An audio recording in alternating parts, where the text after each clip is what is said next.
What's up, guys? Today we're going to be talking about how to set goals when you practice. This is the exact goal setting method I use every time I practice, and you're going to want to set goals every day when you practice. Don't skip this step. It's super important to keeping you laser focused and helping you learn songs fast and efficiently. All right, let's get started. So the first step whenever you get a new piece of music is to take the whole piece and break it up into sections. Before you even sit down and think about playing your piece, you're going to want to go on YouTube, find a version of somebody playing it, and follow along with your music and find logical places to break it up. Now, but what I mean by logical is places where phrases naturally start and end. So for me, it's kind of hard to see on my paper, but here in section A, I put an A with a little circle around it. Section B, C, D, E, F, and so on until you have your entire piece cut up into sections. Now, another thing you want to think about when you're deciding your sections is you want to make the sections similar difficulty. So that means if you have a more difficult part, it's going to be a lot shorter of a section because it's going to take more time to learn that difficult part. And if it's an easy section, you can make it a lot bigger. So for example, section B is only one measure. It's just this part because this is a super tricky scalar, fast run of notes. So I made section B only one measure, where, for example, section C is these 4 measures. So that's what you want to start out with. Break your piece up into sections, and now the next thing we're going to do is plan out our week and when we're practicing each section. All right, so once your song is broken up into sections, now it's time to plan your week. So you're going to want to set up a goal sheet that looks similar to this. You're going to put the days of the week on this side, and you're going to put SEC, which stands for section, goals, strategies, and results on the top part. And notice I started on a Wednesday. You want to start on the day after a lesson. So if you have your piano lesson on Tuesday, then you start on a Wednesday. Otherwise, you can start on any day of the week. You could start on a Monday. And this goes, you can't see it, but it actually goes all the way through Tuesday. So it's a full week of planning. Now, what you want to do is write down the sections you're going to practice on each day. Now, you start each day with a warm-up. So put a W first on each day for a warm-up.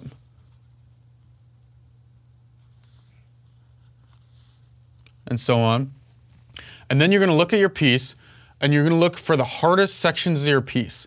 And you always want to practice the hardest sections early in the practice session, because that's when your mind has its full energy, you're going to be most focused, most concentrated, and you're going to need that energy to practice the tough sections. So let's say section D is super tough. So I might put D here, D here. Let's say section A is also really tough. So I might put an A here.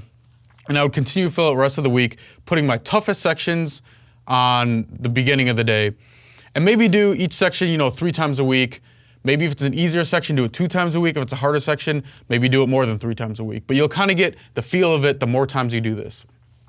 All right, so the next thing you want to do is pick another section that might be not quite as difficult and fill in those. So maybe your second tier sections, maybe section E is kind of hard, but not that hard. So maybe an E here, maybe put an E here, maybe you put some other letter here, maybe put a, C here or something. And other things you can do when you label your sections is one thing you can do if you have a couple sections that are really easy and you're like, okay, it's not going to take that long to do each section, you can combine sections. So let's say I have sections F and G, both of them are short, both of them could be pretty easy to accomplish. So I'm going to put an FG in here, meaning practice sections F and G within the time interval of this section. So if you have easy sections, you can combine them by doing this.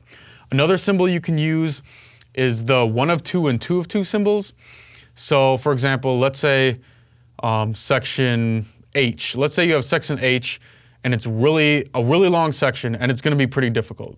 And you're not going to be able to complete a goal for H in just one block of time. You're going to need a couple. So you might want to write 1 of 2, which means you practice the first half of H on this day.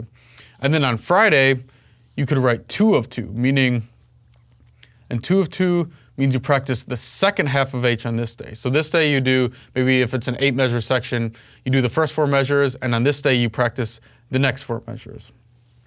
One more thing you can do is you can use question marks to indicate that you can pick any section. So let's say, well, I already have 4 sections here. Let's say I was doing 5 sections a day. So I might put a question mark here, meaning whatever I think needs work that day, I'll write in a question mark. And the nice part about a question mark is it gives you flexibility. That way, if you know, if you're like, oh, I'm not really sure what sections are gonna need work by this time in the week, I can put a question mark. So usually I'll use it towards the end of the week where I'm like, you know, I'll have most of these sections done, but some still might need work. And that way, later in the week, I can just fill this question mark in with whatever section needs work. All right, so each of these letters represents a time interval. So for me, I use 15 minutes. So let's say I was gonna practice an hour a day. I might put 4 sections in a day. Or let's say I was like, oh, I only have 30 minutes to practice this day. I'd only put 2 sections. Now your time interval might be different than mine. You could use 10-minute time intervals, and let's say you're practicing a half hour a day, then you could do 3 sections of 10 minutes, for example. 15 is my favorite, but if you have less time, you might want to do a shorter time interval so you can get more sections practice per day. All right, now on to setting goals. Now there's 4 types of goals you set when you practice piano. There's completion goals, BPM goals, memorization goals, and expressive goals. A completion goal means your goal is to have that section completed, and all that means is you can play that section at a slow tempo. So that's the first thing you're going to want to do when you're learning a song. You want to be able to play the section at a slow tempo. The next thing you're going to want to do is speed it up. So that's where you use BPM goals. So BPM, you might want, say, I want a song or this section at 100 BPM. So then you use a metronome and you gradually speed it up until you can play that section at 100 BPM with no mistakes. Then you've completed your BPM goal. Now the third type of goal is a memorization goal, which means you want to be able to play that passage without looking at music. Now if you plan on performing with music or if you're accompanying and you're going to be able to use music, then you don't even need the memorization goals. So don't even worry about that. But if you're planning on playing from memory, then a memorization goal is going to be one of them that you need. And the fourth goal is called an expressive goal.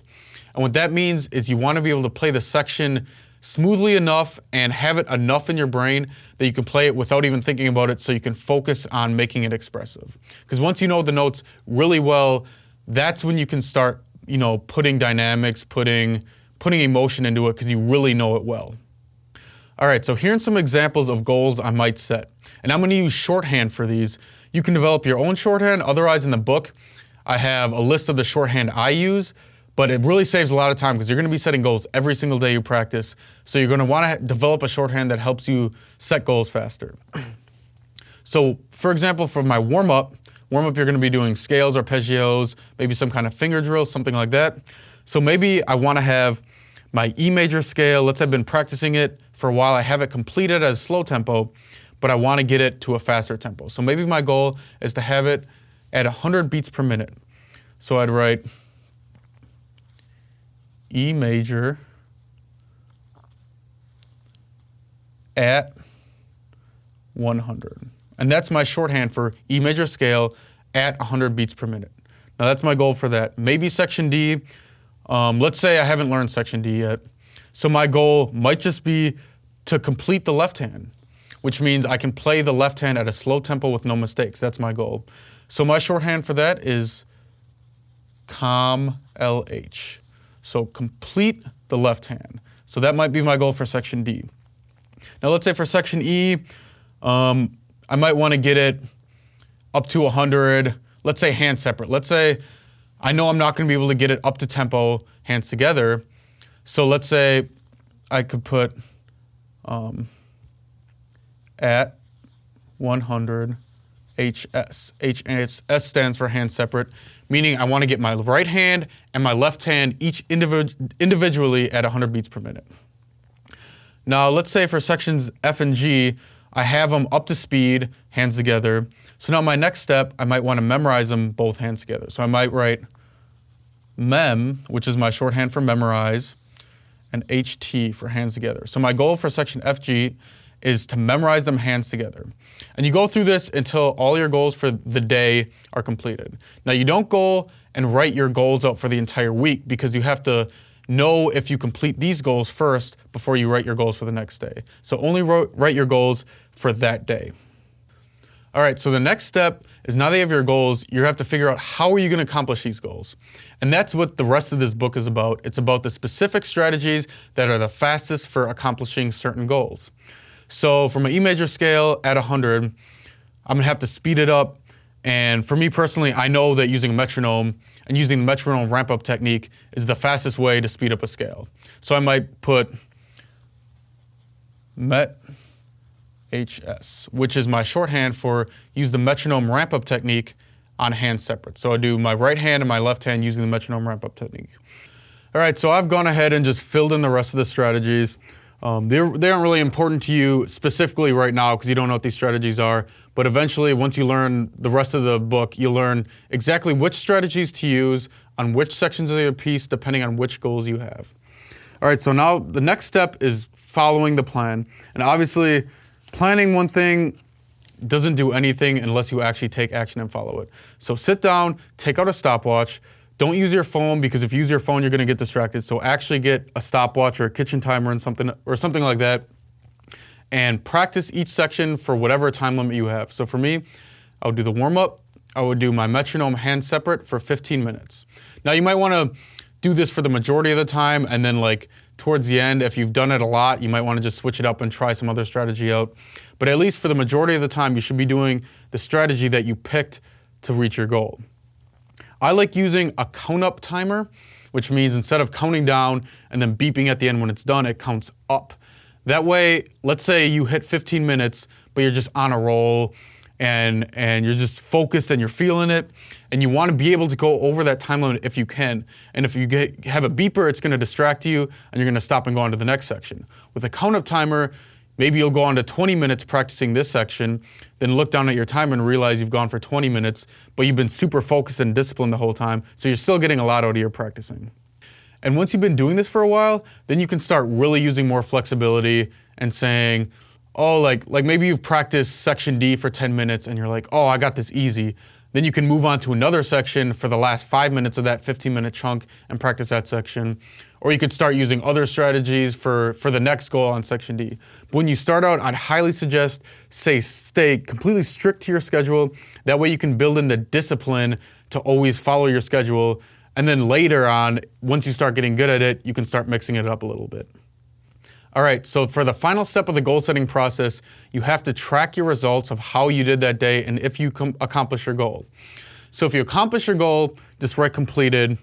And if you didn't accomplish a goal, write specifically what you need to work on for next time. So for example, let's say my E major scale, I practiced it hand separate, and the right hand I got it to 100, but the left hand, I only got up to 92. I didn't quite get it up to 100. So then I just write LH, which is my symbol for left hand, only at 92, meaning my left hand is only at 92 beats per minute. That way, tomorrow when I set my goal, I could just say my goal is E major, left hand at 100, and I can just focus on practicing the left hand instead of wasting time practicing the right hand too, which I already know well. And if let's say for complete left hand, let's say I did that. I completed my left hand, I could play it at a slow tempo, so you just write completed. So now I know for next time, maybe I can do complete right hand, or maybe I can do my left hand at 100 BPM or at a certain BPM.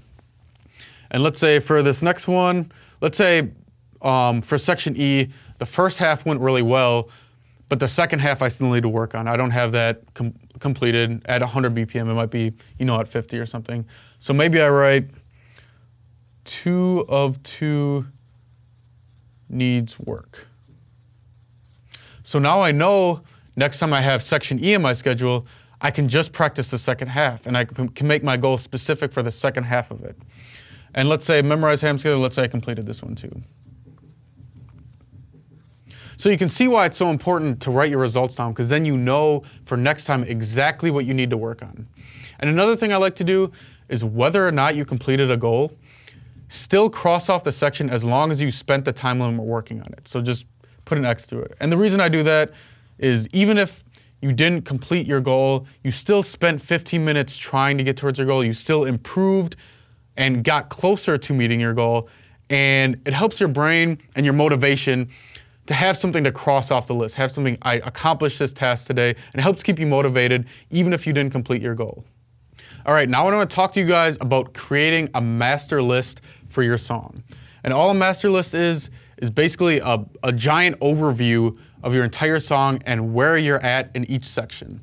So all you do, you label all your sections on this axis, and then on the top you label the goal type. So completion, BPM, and you pick a BPM that you want your song to be played at. So let's say this one 100, so you could put BPM at 100. Then you put memorize, and that's when you memorize something, and expressive, so when you can play it expressively. And each time you complete one of those sections, you simply put an X through it.